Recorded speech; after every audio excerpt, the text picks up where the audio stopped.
Okay, today we're going to talk about accident investigation and accident causation, and you'll do a small worksheet after this, which will be placed on Canvas. So when we start looking at the definition of an accident, it's pretty much an unplanned event. It can result in some type of loss, or it can not result in some type of loss. It just kind of depends. But if you look at the definition here, you see obviously a lot of definitions for accident, and definitely we're not talking about number D, 2D on that. But if we do ask for a definition, we're just pretty much looking at an unplanned event. So here we have this. It's an accident is typically, when you start looking at it from a business perspective, an accident is going to have something that's loss producing. It's an unintended event, and it can have a loss with regard to employee physically, or it could be maybe environmentally. It could be also physical to the plant. It just kind of depends. Now, an incident, when you see that defined, it's an unintended event, possibly not causing a loss. And the reason why I put that in there is a lot of times you'll see companies that are one way or the other. They'll say, okay, an incident is actually an accident, but we're going to call it an incident. And the reason why they start doing that is because they want to make sure that they're alleviating any type of blame responsibility. So when we start looking at risk, and we actually have a whole class this next semester on risk, which is a pretty fun class if I may say so, but we're actually looking at probability times severity. And when we look at probability, we're looking, okay, how likely is this accident going to happen, or an event? It just kind of depends. Severity would be more so, how severe is this going to be? Now you look at severity, and there's really four categories of severity. Catastrophic, which is obviously the worst, critical, marginal, or negligible. And you just have to weigh those things out.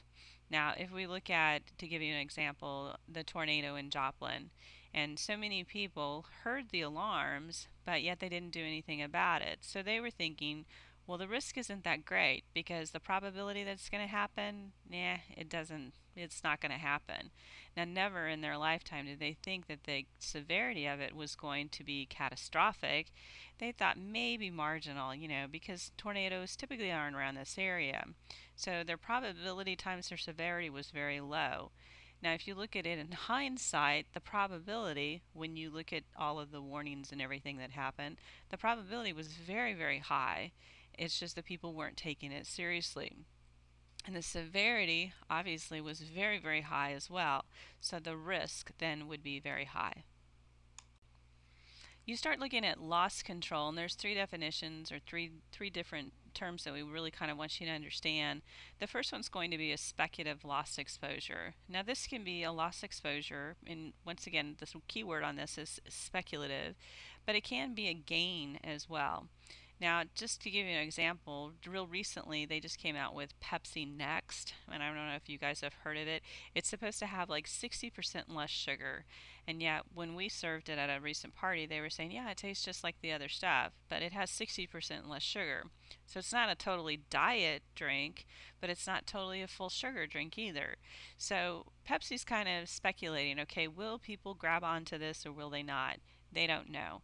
Hopefully they're looking for a gain, but then again, it could be a loss as well. So that's an explanation of what a speculative loss exposure would be. A pure loss exposure would be, a total loss with any offer for gain. This would be like a theft, or maybe like an accident, whether it be a car accident or employee accident, or a fire or a tornado or something like that. So that there would just be a total loss. It would be a pretty impressive loss. Now, the loss control specialists, most companies have hired these people and they can be part of management, but what they're looking at is potential losses that a company may face. Now, they can be, obviously, as I said, a management position, or they can be someone who's contracted out, like a consultant, or a representative from an insurance company. That's who that may be. And they come in and they say, hey, this is what this is going to be. We assume that because you don't have a sprinkler system that this is the amount of loss that you're going to have. Or it can just be, employee or an employees of the organization. So now that we got those definitions out of the way, let's talk about accident causation. Now, this is obviously something that we need to look at very importantly due to the fact that there's one injury every 19 seconds and there's an accidental death every 51 seconds. And obviously, we do not want to have either of those in our company as management or as an employee. And so we look at the figures, 88% caused by unsafe act. And this is actually by an an employee committing the act, or maybe there are fellow employees that did this.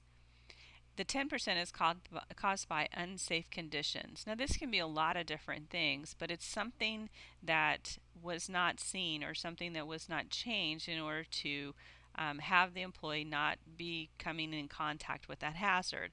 An example would be like a missing machine guard, or maybe like some flywheel or something that was broken, or it could be a machine that caused a big dumpage of like a water hose break or something that just dumped a bunch of water out.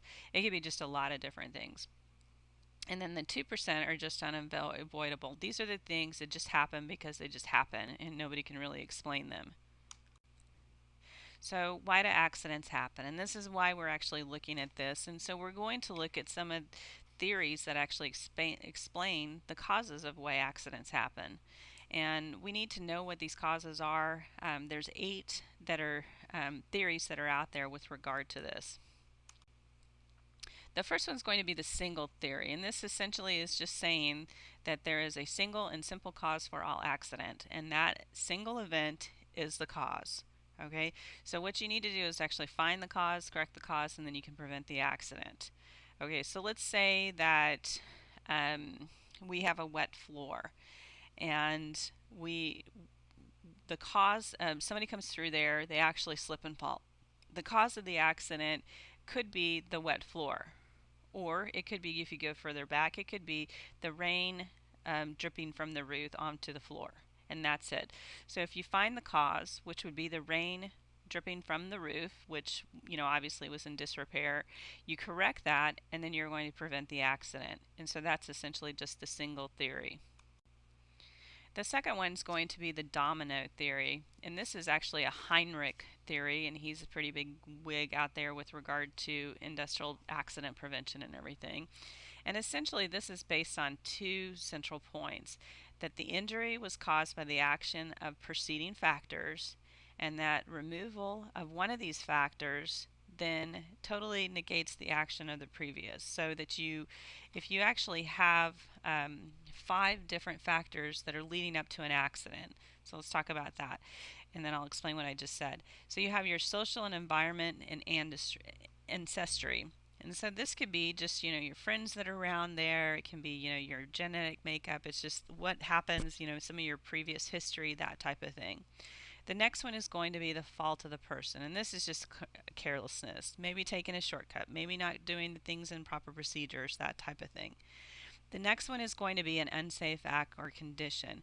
Now this could be a person maybe sticking their hand in a machine to grab something really quick, or it could be, maybe the wet floor could be one of those. Then what happens is there is an accident and then an injury.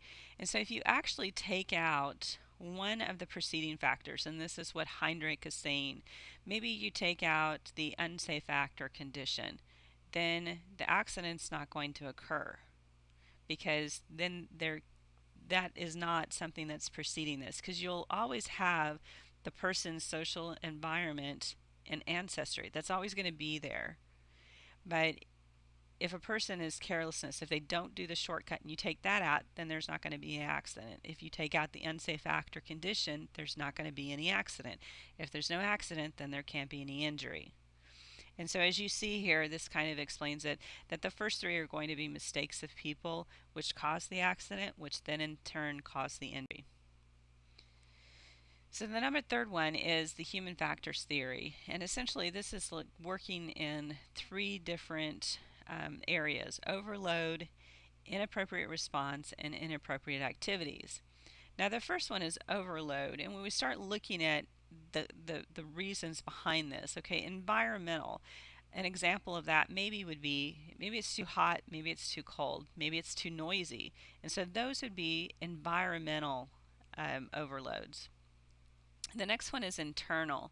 And internal can actually be when you start looking at personal problems. A person maybe is getting a divorce. A person maybe is, having trouble with their kids or something. And so that would be an internal overload. The last one is going to be situational factors. And we start looking at that, that's going to be the risk that a person's taking. Okay, well, so the guy is on the ladder and he needs to move, and so he can't get down all the way and move because it's going to take too much time. And so what does he do? He leans over to the side. And so that is where your situational factors kind of fall into play. The next one that they talk about is inappropriate response.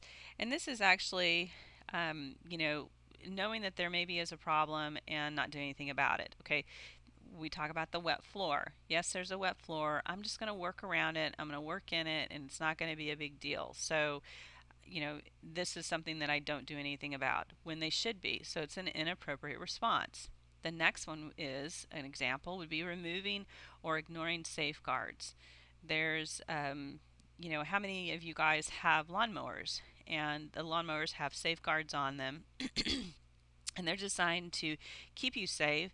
But one of the first things you do when you get the lawnmower home is take all those things off because they're not, something that you want to deal with. They cause a hindrance and things like that. So that is going to be an inappropriate response comment. Okay, so inappropriate activities is actually when you do something and you don't have education on it. Maybe you're driving a forklift and you don't know how to drive a forklift, but you got to use it because your boss just told you to go over there, get on the forklift, and move the stuff over here. That would be an inappropriate activity.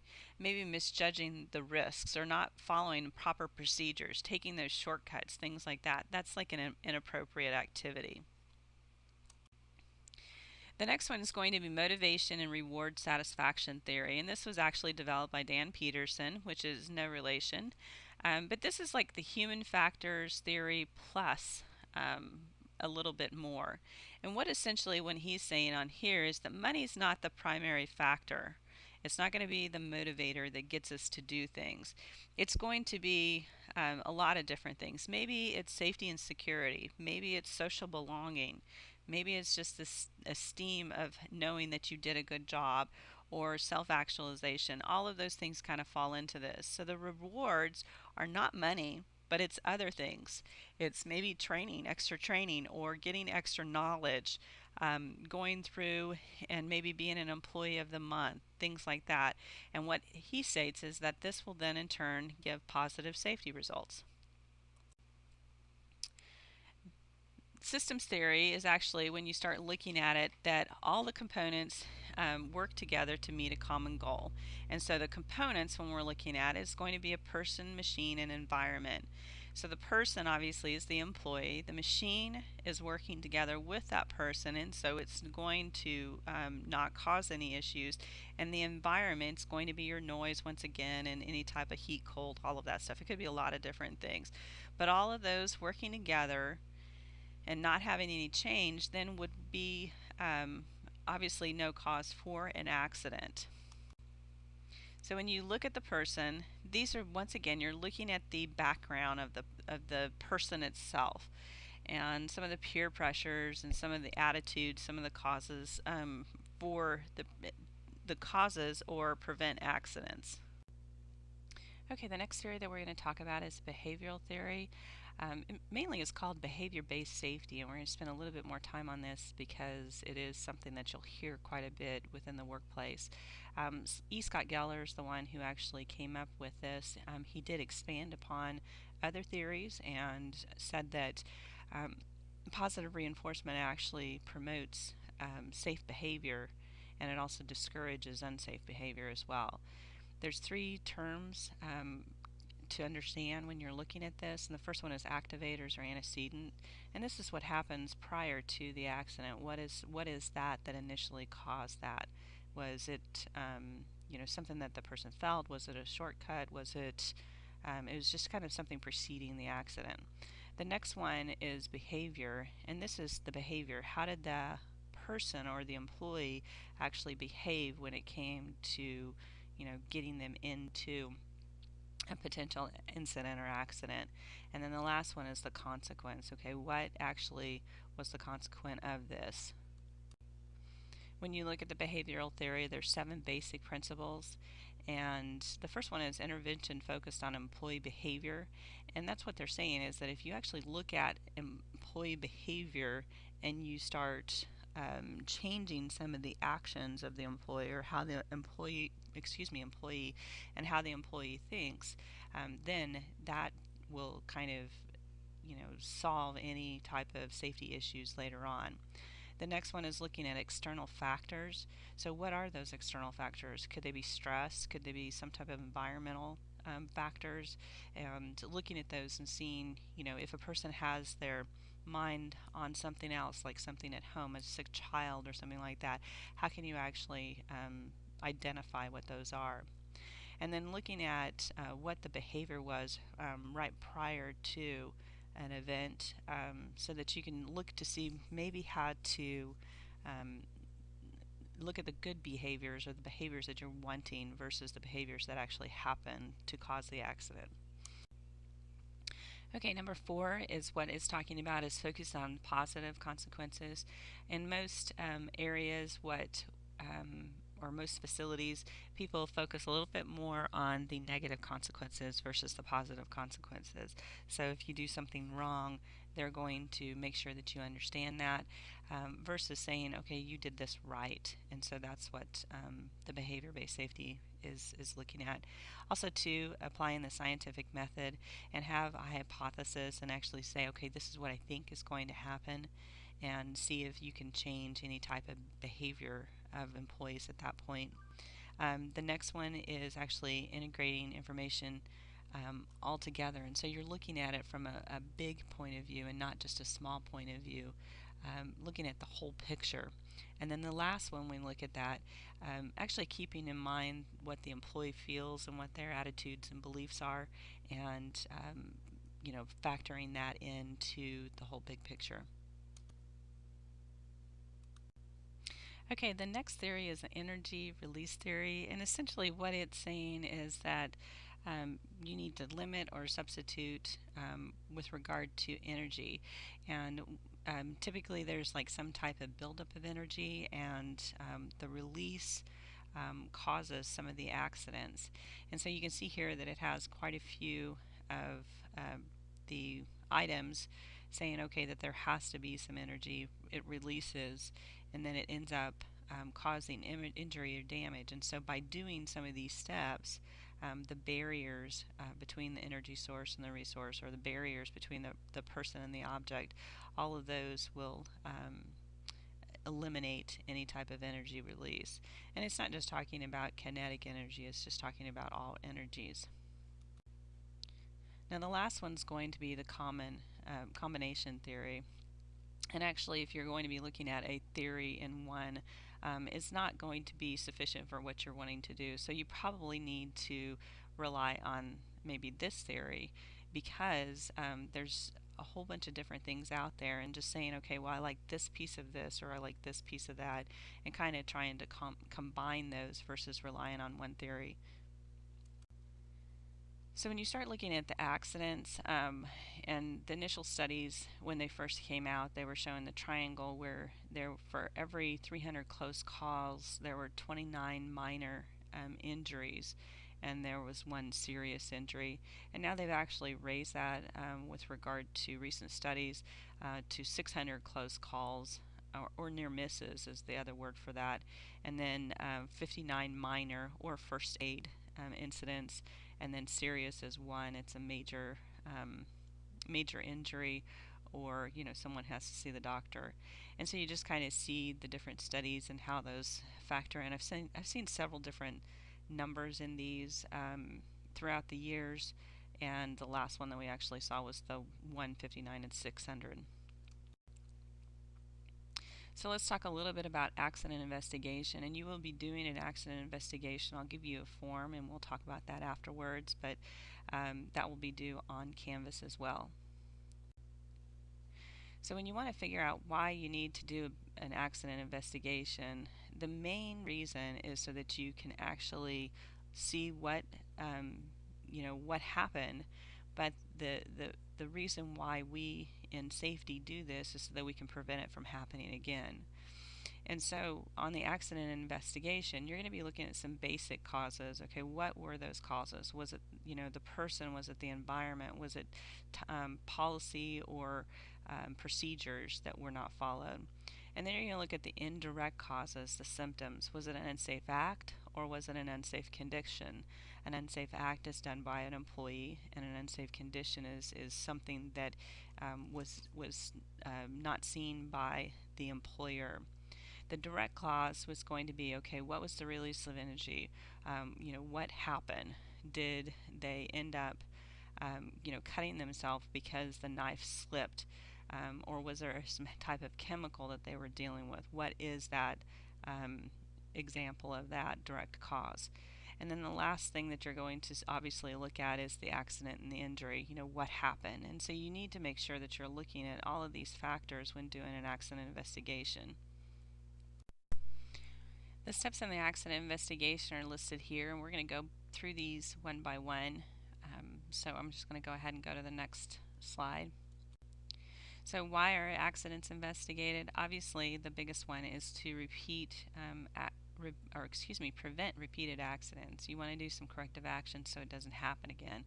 The employees, according to OSHA, of course, according to all employers, is going to be the employees. And so you need to make sure that you are looking at this from a standpoint that you just really don't want this to happen again. So the next thing you're going to do is actually evaluate the objectives. Okay, look at the root causes of the accident. Why was this happening? You really want to make sure that you're looking at that. There's a bunch of liability issues. Obviously, the person's going to have to go to the doctor. Maybe there's some court case that's going to result in this, and so you're wanting to look at that. Expose errors. What was going on in the process that didn't work properly. And then you want to obviously identify and eliminate any type of hazards or any unsafe acts or conditions. And then too, if this happens again, how are you going to look at it from a standpoint of taking care of things? What went wrong with regard to the accident, maybe the response to the accident, and then obviously provide the corrective action. So those are all your objectives when looking at accident investigations. So you do want to pre-plan the investigation. This is something you don't want to wait until the very last minute to get your investigation tools or kit together. You want to do this ahead of time so you can just kind of grab and go.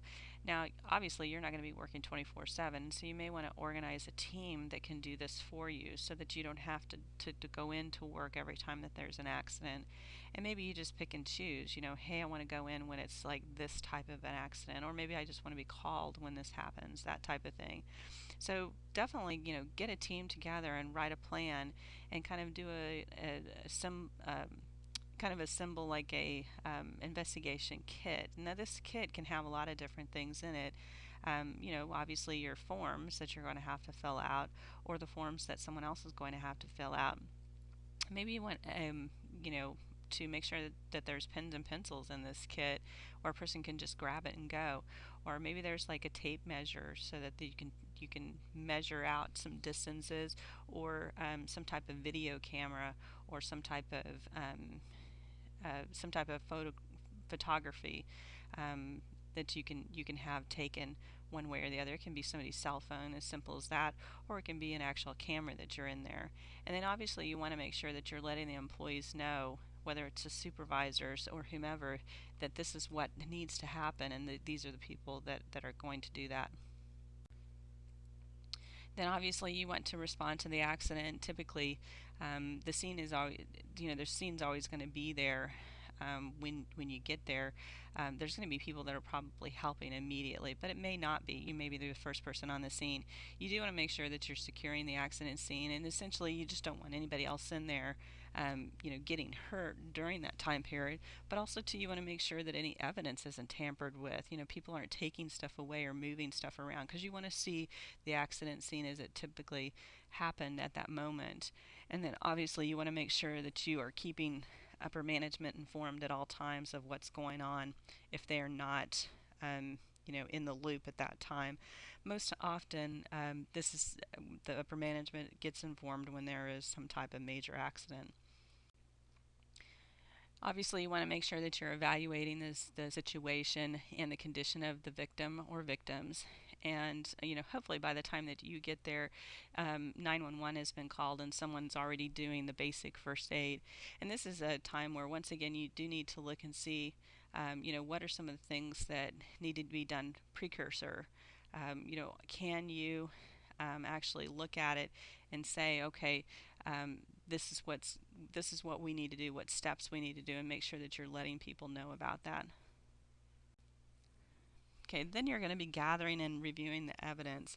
It's not going to be just the one time deal.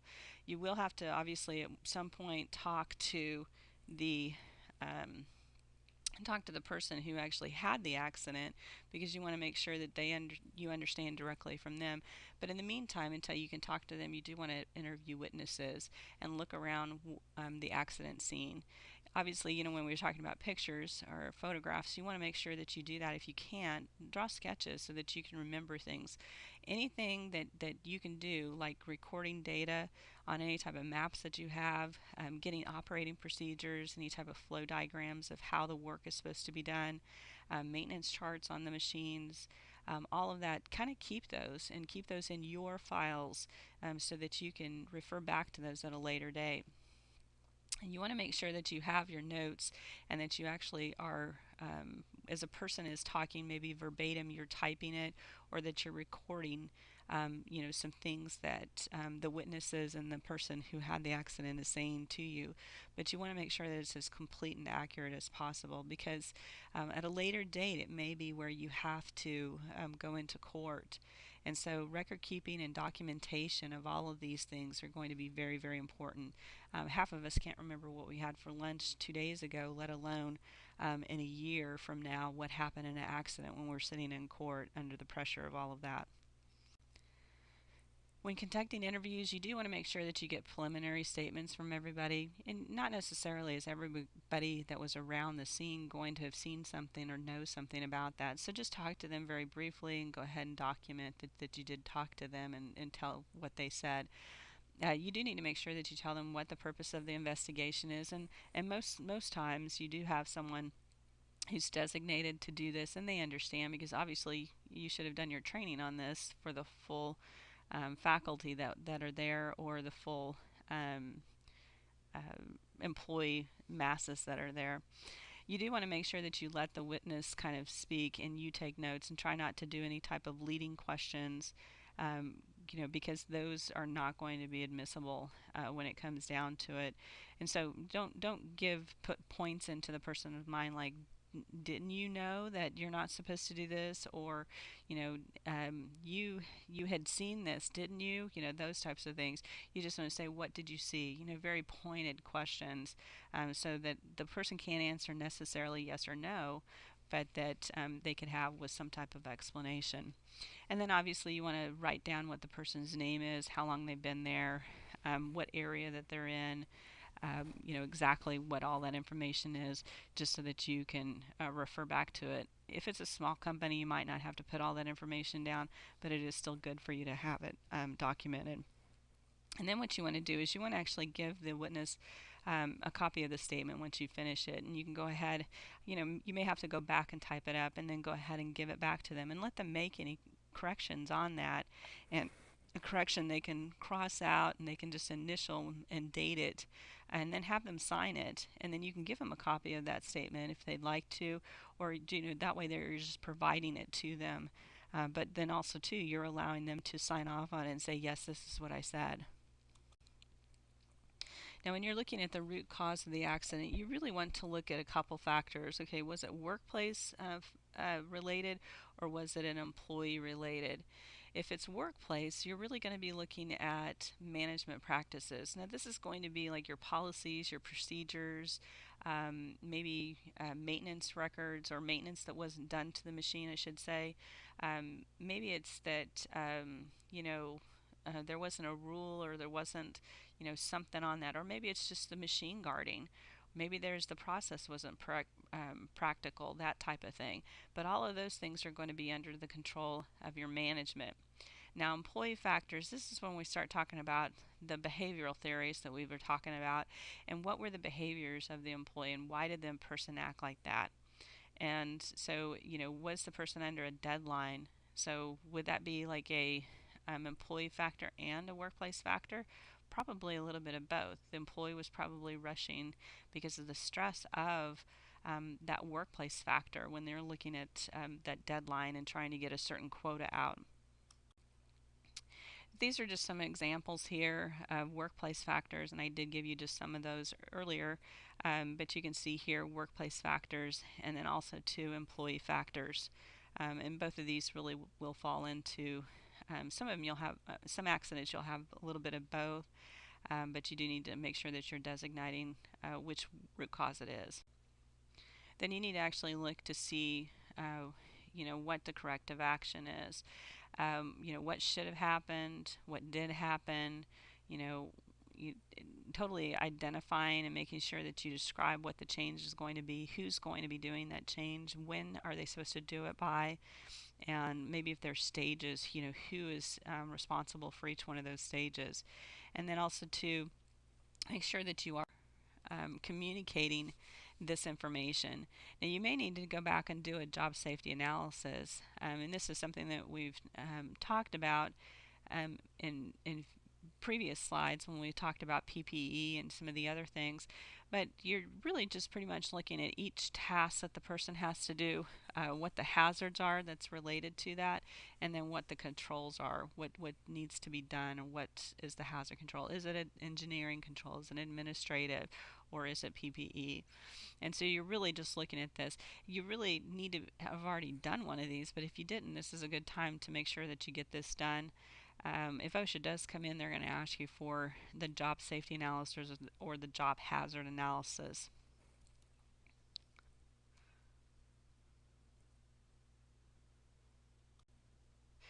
Okay, and then finally, you obviously want to talk to the employees and communicate what's going on. You don't have to tell the person's name once again, but you do want to make sure that you let them know where it was, where the accident occurred, what was involved, that type of thing. And then also too, you want to make sure that they understand what the corrective action was, and that's the biggest issue on this. Some of this stuff, may be done verbally in front of meetings, especially if it's some type of major incident. You want to get in front of all the employees at some point in time, whether it's at a shift meeting or a pre-shift meeting or a post-shift meeting, or it may be like a memo that's sent out and it just states this was the accident and this is what happened, this is what was discovered. Uh, you obviously want to tell them what the direct cause and indirect cause and basic causes were, and then what the recommendation is to prevent that future occurrence. Okay, so this is actually a OSHA guidance. It's kind of an accident investigation sheet that you can go in and look at, and it goes through all of the steps that we did talk about here. But in future, if you do need to that, or if you need to refer to that during the quiz or something, this is a link that you can go to. Okay, regarding the accident investigation worksheet, you're going to be given a scenario. Each one of you will pick two of the scenarios and go through and actually do an accident investigation worksheet. And all of these are going to be on Canvas, so you don't need to worry about it. And so what we're doing is we're looking at, this is probably not going to be your accident investigation worksheet, but I'm wanting you to look at all the areas that we talked about. Otherwise, you'd be having to make up a bunch of information because you'd have to know the location and all of that. So I've given you some scenarios. The worksheets online, as I said, go through and fill out any information that you possibly can, and say, okay, this is the person that was actually injured, their name. This is what happened. This is the direct cause, the root cause, all of those things. And so that way, then you can get used to some of this information that we just talked about. As always, if you have questions, make sure that you just email me and let me know those, or send it over Canvas, and I'll get back to you as soon as I can. Thank you.